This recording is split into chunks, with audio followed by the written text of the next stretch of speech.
Hello, this is Dr. Amrit Gopan, Consultant Pediatric Hepatology and Gastroenterology at the Sir H.N. Reliance Foundation Hospital and Research Center, Mumbai. Today I'll be talking about childhood onset constipation. So what exactly do we mean by constipation when it begins in childhood? It is passage of hard, infrequent stools in children under 18 years of age.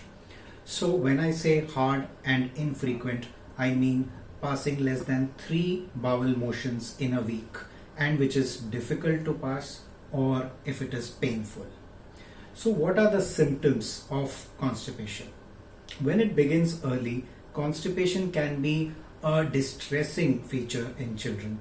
It can lead to complications like passing blood in stools. It can lead to bloating up of the tummy or the abdomen.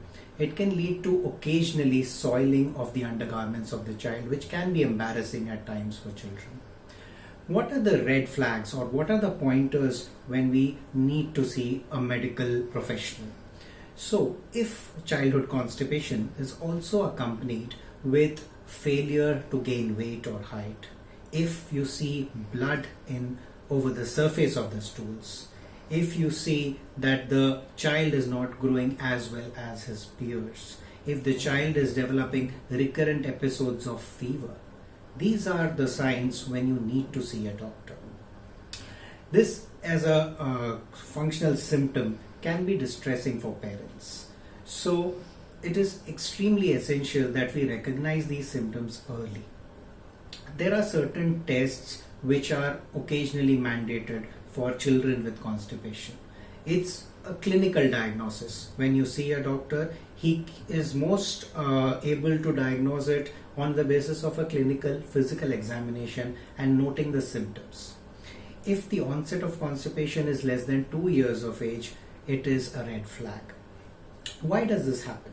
So this most often happens because of either a poor dietary fiber intake, a poor fluid intake in children, an overzealous attempt by parents to start toilet training early, and these are the factors which can create a lot of anxiety in both the child as well as the parent.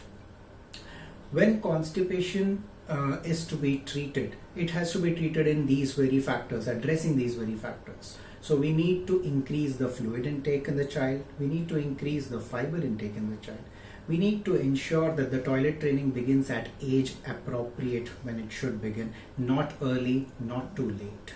We need to provide comfort to the child and make the act of passing stools not a distressing experience, but a comfortable or a convenient experience. This may entail placing the child over a seat, which may aid the child to pass the stools. This may entail giving certain medications, increasing the fiber in diet. So constipation needs to have a holistic approach in treatment, and it's imperative to recognize certain disorders, whether they be neurological disorders, whether they be surgical conditions, which are rarely responsible for constipation in young children.